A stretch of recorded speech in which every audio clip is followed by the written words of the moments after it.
तो दोस्तों अब सभी की निगाहें एचडीएफसी बैंक के ऊपर होने वाली हैं क्योंकि एचडीएफसी बैंक अब बहुत जल्द अपने क्वार्टर 4 के नंबर डिक्लेयर करने वाला है। तो दोस्तों एचडीएफसी बैंक के जो नतीजे डिक्लेयर होंगे ये 16 तारीख को होने वाले हैं। तो अब बाजार की छुट्टी होगी उस दिन, तो नॉर्मल सी बात है जो भी कुछ एक्शन रिएक्शन देखने को मिलेगा हमें मंडे के कारोबारी सत्र के अंदर देखने को मिलेगा। देखिए बाजार के अंदर चाहे कितनी भी उठापटक हमें क्यों ना देखने को मिलती रहे, लेकिन अगर आप निफ्टी 50 से बिलोंग करती हैं जो कंपनियाँ, उनकी चाल अगर देखेंगे तो आपको हमेशा ट्रेंड आपको लॉन्ग टर्म में ऊपर की तरफ ही दिखने को मिलता है।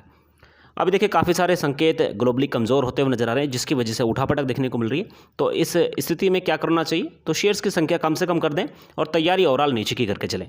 खैर अगर बात की जाए नतीजों की, तो नतीजे इस बार किस तरीके के देखने को मिल सकते हैं, तो दोस्तों जो संकेत यहाँ पे देखने को मिल रहे हैं वो ये हैं कि प्रॉफिट के अंदर 18.4% की तेजी ईयर ऑन ईयर बेसिस पे देखने को मिल सकती है। और अगर यहाँ पे बात करें कि कितना प्रॉफिट इस बार इस बैंक का निकल कर आएगा, तो 9,692 करोड़ का प्रॉफिट इस बैंक का इस बार हमें देखने को मिल सकता है। तो यहाँ पे अगर नेट इंटरेस्ट इनकम की बात करते हैं तो इसके अंदर भी बढ़त देखने को मिल सकती है। तो 13.2% की बढ़त ईयर ऑन ईयर बेसिस पे, और अगर क्वार्टर ऑन क्वार्टर बेसिस की बात की जाए तो 5.1% की बढ़त जो है क्वार्टर ऑन क्वार्टर बेसिस पे देखने को मिल सकती है। तो नेट इंटरेस्ट इनकम कितनी निकल कर आ सकती है, 19,377 करोड़ के आसपास देखने को मिल सकती है। तो ये सारा जो लेखा जोखा है ये मोतीलाल ओसवाल की तरफ से यहाँ पे प्रेजेंट किया जा रहा है। अभी देखिए न्यूज़ निकल कर आई थी एचडीएफसी के साथ में एचडीएफसी बैंक का मर्जर। तो देखिए यहाँ पे काफ़ी सारी दिक्कतें भी हमें देखने को मिल रही थी कि यहाँ पे म्यूचुअल फंड्स की तरफ से कुछ ऐसा रुझान देखने को मिला जिसकी वजह से लगातार बिकवाली का प्रेशर यहाँ पे हुआ है। लेकिन अब फोकस करके चलिएगा नतीजों के ऊपर, क्योंकि नतीजों के आधार पर कहीं ना कहीं एचडीएफसी बैंक के अंदर एक तेज़ी की उम्मीद करके चल सकते हैं। और वैसे भी माना यही जा रहा था कि 1450 रुपये का एक अहम लेवल एचडीएफसी बैंक के अंदर हम लोग को देखने को मिलेगा। अगर ये बैंक इस लेवल को सस्टेन कर लेता है तो फिर काफ़ी ऊपर के लेवल आपको स्टॉक के अंदर देखने को मिल सकते हैं। तो देखिए यहाँ पे मैं वही बताना चाह रहा हूँ कि 18.4% ईयर ऑन ईयर बेसिस पे हम लोग को देखने को मिल सकता है नेट प्रॉफिट तेजी के साथ में। लेकिन यहाँ पे क्वार्टर ऑन क्वार्टर बेसिस पे डिप भी देखने को मिल सकती है। तो डिप कितनी, 6.3% की गिरावट क्वार्टर ऑन क्वार्टर बेसिस पे नेट प्रॉफिट के अंदर देखने को मिल सकती है।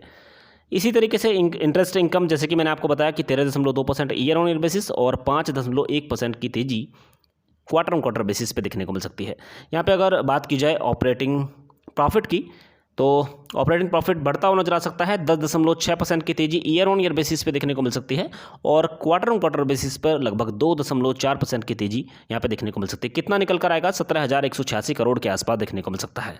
अब देखिए 1464 रुपये के आसपास ये स्टॉक इस समय कारोबार करता हुआ नजर आ रहा है। माना ये जा रहा था कि 1450 रुपये का एक अहम लेवल एचडीएफसी बैंक के अंदर देखने को मिलेगा, तो ये ब्रेक नहीं होना चाहिए। और अगर ब्रेक करता है तो फिर और भी नीचे के लेवल हमें एचडीएफसी बैंक के अंदर देखने को मिल सकते हैं।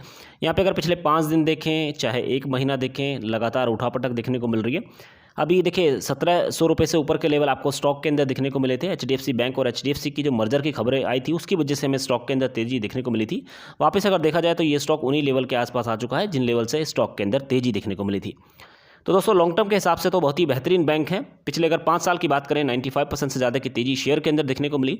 और मैक्सिमम चार्ट भी अगर आप इसका ओपन करके देखेंगे तो लगातार ये शेयर ऊपर की तरफ ही मूव करता नजर आ रहा है। इस बार क्वार्टर ऑन क्वार्टर बेसिस पे कुछ झटका लगता हुआ नजर आ सकता है। देखने वाली बात होगी कि किस तरीके के नतीजे इस बार निकल कर आएंगे।